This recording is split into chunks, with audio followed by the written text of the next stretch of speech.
Hello and welcome to biquiz. तो 10 minutes 10 PYQ की series में हमारा नेक्स्ट चैप्टर है मॉलिक्यूलर बेसिस ऑफ इनहेरिटेंस। इससे पहले जेनेटिक्स का जो फर्स्ट चैप्टर है principle of inheritance and variation वो हम कंप्लीट कर चुके हैं।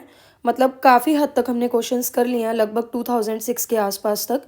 उससे पीछे के क्वेश्चंस मैंने नहीं उठाए हैं क्योंकि ऑलरेडी उसके 9 लेक्चर्स बन चुके थे, आप वो देख सकते हो। तो अब हमारा फर्स्ट क्वेश्चन है आज का। In prokaryotes the positively charged DNA held with some negative charge proteins in a region called nucleoid. Statement 2 दी हुई है। In eukaryotes, the negatively charged DNA is wrapped around positively charged histone octamer to form nucleosome. जब आप casual read करोगे ना इससे, आपको इसमें कुछ गलत नहीं दिखेगा। आपको ऐसा लगेगा प्रोकैरियोट्स में तो इस चीज़ को हम न्यूक्लियोइड ही कहते हैं और यूकैरियोट्स में न्यूक्लियोसोम ही कहते हैं। पर ध्यान से देखो, इधर लिखा है पॉजिटिव चार्ज डीएनए और इधर लिखा है नेगेटिव चार्ज डीएनए। तो मैं आपको बता दूं, जो डीएनए है वो नेगेटिव चार्ज होता है। फॉस्फेट आयंस की वजह से जो डीएनए है वो नेगेटिव चार्ज होता है। तो अपनी ये फर्स्ट स्टेटमेंट तो इनकरेक्ट है। तो अगर ये करेक्ट होती तो कैसे होती? It should be DNA being negatively charge. DNA negatively charge है और इसे हेल्ड किया हुआ है कुछ प्रोटीन्स ने जो पॉजिटिव चार्ज है, और इस पूरे रीजन को हमने न्यूक्लियोइड बोला। तो ये इसकी करेक्शन है।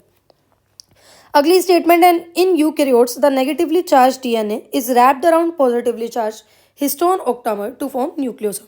तो ये बिल्कुल सही है। अगर मैं यूकैरियोट्स में बात करूं, नेगेटिवली चार्ज डीएनए रैप्ड होता है पॉजिटिवली चार्ज हिस्टोन ऑक्टामर से और इस स्ट्रक्चर को हम न्यूक्लियोसोम बोलते हैं। तो स्टेटमेंट 1 हमारी इनकरेक्ट है और स्टेटमेंट 2 हमारी करेक्ट है। So option A would be the right answer. Second question में हमें लिस्ट 1 को लिस्ट 2 से मैच करना है। और जैसे पिछला क्वेश्चन बिल्कुल एनसीईआरटी की लाइन से था, इससे पहले आपने जितने लेक्चर्स देखे हैं आपको पता चल चुका होगा सब कुछ 99% एनसीईआरटी की लाइन से आ रहा है, एटलीस्ट 2016 के बाद से। तो खासकर मतलब अब जो 6-7 सालों का ट्रेंड है वो ये है कि सिर्फ एनसीईआरटी के अलावा कुछ नहीं करना। तो आप देख सकते हो यहाँ लिस्ट 1 में बोला हुआ है bacteriophage 5 174, bacteriophage lambda, E coli, haploid content of human DNA, और ये बेसिस दिए हुए हैं। तो ये बिल्कुल सामने एनसीईआरटी के है। बैक्टीरियोफेज 5 174 में कितने न्यूक्लियोटाइड होते हैं? तो 5386 सॉरी। सो ऑप्शन ए का हमारा क्या हो जाएगा? सेकंड। अब आप देख सकते हो ऐसे दो ही ऑप्शंस हैं जिसमें ए का सेकंड है, तो ये वाले ऑप्शंस तो हमारे क्या हो गए? कट हो गए। बाकी देखते हैं बैक्टीरियोफेज लैम्डा। तो बैक्टीरियोफेज लैम्डा में टोटल 48,502 बेस पेयर हैं। तो ऑप्शन बी का हमारा हो गया 1। तो ऑप्शन बी का क्या हो गया अपने पास? तो ये हो गया अपने पास 1। तो यहाँ से हमें आंसर तो मिल ही चुका है, यही करेक्ट होगा। फिर भी बाकी भी हम लर्न करेंगे क्योंकि एग्जाम में आ सकते हैं। तो ई कोलाई के पास कितने हैं? 4.6 इंटू 10⁻⁶ बेस पेयर। तो सी का आ गया 4। और haploid content of human DNA 3.3 into 10⁹ base pair. तो डी का आ गया 3। अब आप देख सकते हो सब कुछ एनसीईआरटी से आता है। इवन ये ऑप्शंस भी आगे पीछे नहीं किए गए, इसी सीरीज में एनसीईआरटी में दिया हुआ। पहले बैक्टीरियोफेज 5 174, फिर बैक्टीरियोफेज लैम्डा, फिर इकोलाई, फिर haploid content of human DNA. अगला है, इफ ए एंड सी यानी adenine and cytosine make 30% and 20% of DNA respectively, what will be the percentage composition of T and G यानी कि thymine और guanine. अब आपको ये पता होना चाहिए कि जो प्यूरिन्स हैं, नाइट्रोजनस बेसिस दो टाइप के होते हैं, प्यूरिन्स और पायरिमिडीन्स। डीएनए के केस में प्यूरिन्स में हम एडेनिन और ग्वानिन बोल पढ़ते हैं, ए जी, और पायरिमिडीन्स में हम साइटोसिन और थाइमिन। हमेशा प्यूरिन पायरिमिडीन के साथ जुड़ रहा है। जैसे एडेनिन एक प्यूरिन है, ये थाइमिन के साथ जो कि एक पायरिमिडीन है उसके साथ जुड़ता है डबल बॉन्ड के साथ। जैसे ग्वानिन एक प्यूरिन है, ये साइटोसिन के साथ जो कि एक पायरिमिडीन है इसके साथ जुड़ता है ट्रिपल बॉन्ड के साथ। तो आप देख सकते हो अगर ए और सी 30 और 20% है, अगर ए 30% है तो टी भी यहाँ कितना होगा? 30% होगा। अगर यहाँ पर सी 20% है तो जी भी कितना होगा? 20% होगा। तो टी और जी की कंपोजिशन हमें बतानी है, तो टी होगा 30% और जी होगा 20%। तो option C would be the right answer. अगला है, if the length of a DNA molecule is 1.1 metre, हमें लेंथ बताई हुई है, what will be approximate number of base pair. अब ये समझो आप, अगर वो कह रहा है कि अगर डिस्टेंस दो कॉन्जिक्यूटिव बेस पेयर के बीच का डिस्टेंस 0.34 नैनोमीटर है, और if the length of the DNA double helix in a typical mammalian cell is calculated. अगर आपको लेंथ निकालनी है डीएनए की तो आप कैसे निकालोगे? सिंपली आपने मल्टीप्लाई करना है total number of base pair को। किससे मल्टीप्लाई करना है, तो दो कॉन्जिक्यूटिव बेस पेयर के बीच में कितना डिस्टेंस है। अब यहाँ तो आपको लेंथ निकालनी थी। अब इस केस में, क्वेश्चन के केस में आपको लेंथ ऑलरेडी दी हुई है और आपको सिर्फ base pair, number of base pair निकालना है। तो ओरिजिनल फॉर्मूला था length of DNA is equal to total number of base pair into distance between total number of base pair. अब आपको यहाँ क्या निकालना है, नंबर ऑफ बेस पेयर निकालना। तो ये चीज़ इधर यहाँ मल्टीप्लाई में थी, इधर डिवाइड में चली जाएगी। मतलब number of base pair is equal to total length of DNA divided by distance between two consecutive base pair. तो 1.1 लेंथ है और दो बेस पेयर के बीच का डिस्टेंस कितना है, 0.34 इंटू 10⁻⁹ सॉरी ये क्या हो गया, हाँ ये ठीक है, ये हो गया 0.34 इंटू 10⁻⁻⁹ नैनोमीटर। ये थोड़ी सी करेक्शन कर लेना, ये मुझसे थोड़ी सी गलती होगी, ठीक है। तो अब जब आप इसको डिवाइड करते हो ना, तो आपके पास आंसर आएगा 3.3 इंटू 10⁻⁹ बेस पेयर। ये आपके पास करेक्ट आंसर आ जाएगा। तो ऑप्शन बी इसका क्या हो जाएगा, करेक्ट आंसर हो जाएगा। मैं दोबारा बता देती हूँ, थोड़ी सी गड़बड़ हो गई थी। मैंने बोला लेंथ ऑफ डीएनए का फॉर्मूला है total number of base pair into distance between to base pair. अब आपने यहाँ पर नंबर ऑफ बेस पेयर निकालने, नंबर ऑफ बेस पेयर। तो नंबर ऑफ बेस पेयर निकालने के लिए आप क्या करोगे, ये जो चीज़ यहाँ मल्टीप्लाई में थी उधर जाकर डिवाइड में हो जाएगी। मतलब length of DNA divided by distance between two consecutive base pair. Length दे रखी है 1.1 और डिस्टेंस दो कॉन्जिक्यूटिव बेस पेयर के बीच का कितना होता है, 0.34 नैनोमीटर, यानी 0.34 इंटू 10⁻⁻⁹ मीटर। इसको डिवाइड करोगे तो आंसर आ जाएगा 3.3 इंटू 10⁻⁹ बेस पेयर। अगला है हमारे पास, read the following statement and choose the correct set of correct statement. Correct बताना। तो इसमें लिखा हुआ है euchromatin is loosely packed chromatin. क्या ये सही है? तो ये लिखा हुआ है न्यूक्लियस में कुछ रीजन क्रोमैटिन के लूजली पैक्ड होते हैं और इनमें लाइट स्टेनिंग होती है, ऐसे रीजन्स को हम यूक्रोमैटिन बोलते हैं। तो यही तो लिखा है euchromatin is loosely packed chromatin, ये ट्रू है। अब ए ट्रू है तो ये वाले ऑप्शंस तो गए, अब यहीं पर सही होना चाहिए और यहाँ से हमें पता चल रहा है सी भी ट्रू ही है। तो लिखा हुआ है सी में histone octamer is wrapped by negatively charge DNA in न्यूक्लियोसम।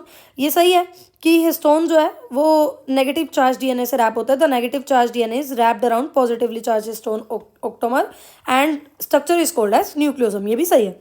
तो ऑप्शन बी पढ़ते हैं हम।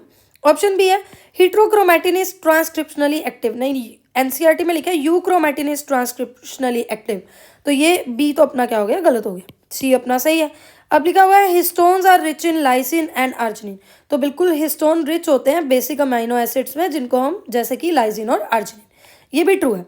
तो इस हिसाब से तो ए सी डी हमारे पास ट्रू है, तो ये करेक्ट ऑप्शन हो गया। फिर भी जो लास्ट ऑप्शन है उसको भी रिवीजन के लिए हम पढ़ेंगे। A typical nucleosome contain 400 base pair of DNA helix. यहाँ लिखे है जो टिपिकल न्यूक्लियोसम है उसमें 200 बेस पेयर होंगे डीएनए हेलिक्स के। तो कोई भी क्वेश्चन आप करो, सिर्फ आपको करेक्ट आंसर नहीं जानना है, बाकी के ऑप्शंस को भी रिवाइज करना है, एनालाइज करना है। उसके बाद देखो आगे हमें इतना आसान क्वेश्चन, मतलब अगर किसी को जेनेटिक्स में से कुछ भी नहीं आता होगा ना, तो सेंट्रल डॉगमा तो आता ही होगा। Central dogma of molecular biology क्या कह रहे हैं? डीएनए से रेप्लिकेशन होकर डीएनए बनेगा, डीएनए में ट्रांसक्रिप्शन होगी तो एमआरएनए बनेगा, एमआरएनए में जब ट्रांसलेशन होगी तो प्रोटीन बनेंगे। तो डीएनए से डीएनए बनेगा मतलब कि रेप्लिकेशन। अब यहाँ पर सिर्फ एक ही ऑप्शन ऐसा है जिसमें यहाँ हमें रेप्लिकेशन दिया हुआ, तो हमें करेक्ट आंसर तो मिल गया, पर हम बाकी भी पढ़ेंगे। तो बी पर क्या आ जाएगा, ट्रांसक्रिप्शन, क्योंकि डीएनए से एमआरएनए बन रहा है तो ट्रांसक्रिप्शन बोल रहे हैं। सी पर हमारे पास क्या आ जाएगा, सी पर हमारे पास आ जाएगा ट्रांसलेशन, यानी एमआरएनए से जब प्रोटीन बनेगा तो ट्रांसलेशन, और डी पूछा हुआ है कि क्या बन रहा है, तो प्रोटीन बन रहे हैं। तो option B would be the correct answer. अगला क्वेश्चन देखो, ये रिपीट हो रहा है, ऊपर भी हमने ऐसा क्वेश्चन पढ़ा। वो बोल रहा है if adenine makes 30% of DNA molecule, आपने बताना है थाइमिन, ग्वानिन और साइटोसिन कितना बनाएंगे। 100% लेकर चलो आप। अब वो कह रहा है एडेनिन यहाँ 30% बना रहा है। अब जितना एडेनिन होता है, ऊपर मैंने आपको एक्सप्लेनेशन इसकी दी है पिछले क्वेश्चन में, ये रिपीट हो रहा है, उतना ही थाइमिन होगा। एडेनिन 30 है तो थाइमिन कितना होगा, 30। तो एडेनिन और थाइमिन ही 30 60 हो गए, तो अब बचा कितना, 100 माइनस 60, 40% बचा। ये 40% कितना होगा, ग्वानिन और साइटोसिन। और ग्वानिन और साइटोसिन भी क्या होते हैं, इक्वल होते हैं। तो ग्वानिन भी 20 और साइटोसिन भी क्या हो गया, 20। तो मतलब यहाँ पर थाइमिन आ गया 30, ग्वानिन और साइटोसिन क्या आ गए, 20। So option B would be the correct answer. अगला दिया हुआ है which one of the following statement about histones is wrong. हमें अंडरलाइन कर लो कीवर्ड, रोंग स्टेटमेंट बतानी है। वो बोल रहा है pH of histone is slightly acidic. ये क्वेश्चन भी देखो रिपीट हो रहा है, ऊपर भी बात की ना बेसिक उससे बना हुआ है, हिस्टोन जो है बेसिक अमाइनो एसिड्स यानी लाइसिन और अर्जिनिन से बना हुआ है, तो इसका नेचर भी बेसिक होगा। ये लिखा हुआ कि ये जो हिस्टोन है ये बेसिक अमाइनो एसिड से बना है, जैसे कि लाइसिन और अर्जिनिन। तो रॉन्ग आंसर बताना था हमें, ये फर्स्ट स्टेटमेंट ही हमारे पास रॉन्ग है, तो हमें आंसर तो मिल गया, फिर भी हम रिवीजन के लिए बाकी पढ़ेंगे। Histone are rich in amino acid lysine and arginine, बिल्कुल लाइसिन और अर्जिनिन रिच है। Histone carry positive charge in side chain, वो बोल रहा है कि या जो हिस्टोन है इसकी साइड चेन पे पॉजिटिव चार्ज होते हैं, ये लिखा हुआ है amino acid residue carry positive charge in their side chain, तो ये भी ट्रू है। Histone are organise to form a unit of 8 molecule, ये भी सही है। जो हिस्टोन है वो कैसे 8 मॉलिक्यूल्स का एक स्ट्रक्चर बना रहा है जिसको हिस्टोन ऑक्टामर हम बोल रहे हैं, तो ये भी हमारे पास करेक्ट है। 9th क्वेश्चन है, बहुत बहुत बहुत ज़्यादा आसान। देखो एडेनिन और थाइमिन पे दोबारा ये रिपीट हो रहा है, 10 क्वेश्चंस में ही तीसरी बार आप देख रहे हो।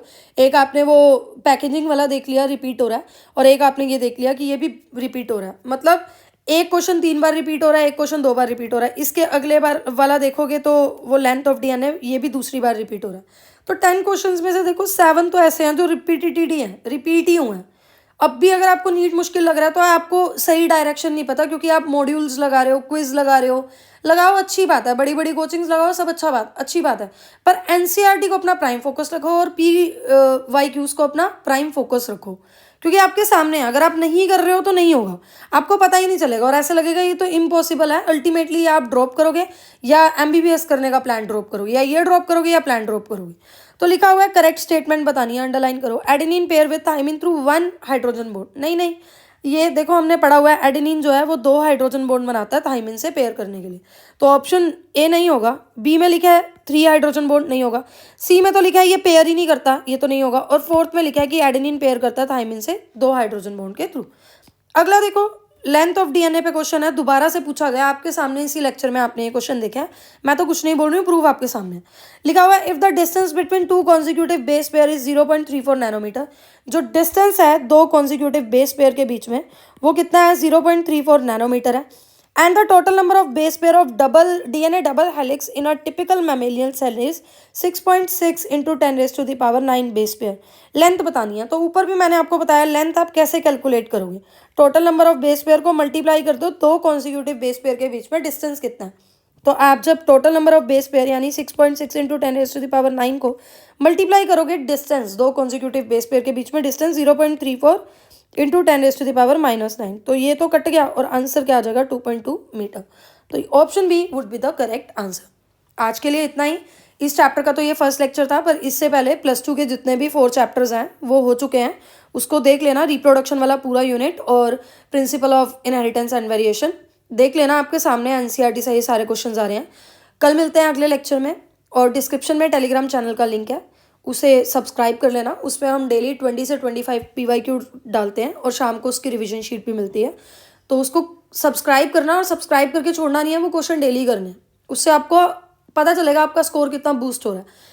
इररेलेवेंट मॉक टेस्ट में नहीं, फाइनल पेपर में आप देखना, क्योंकि आपके सामने कितने क्वेश्चन रिपीट हो रहे हैं और आप ढंग से PYQ लगा रहे हो, तो आप देख सकते हो 720 में से 360 तो बायो के ही हैं, और बायो में आपका कितना स्कोर बूस्ट होता है, ओवरऑल आपका रैंक, क्योंकि एक एक नंबर से रैंक बढ़ता है। और यहाँ तो देखो ये तो पेपर के लिए ही चीट कोड है, ठीक है, चीट कोड है ये पेपर के लिए, तो इसको कर लेना। Thank you so much, take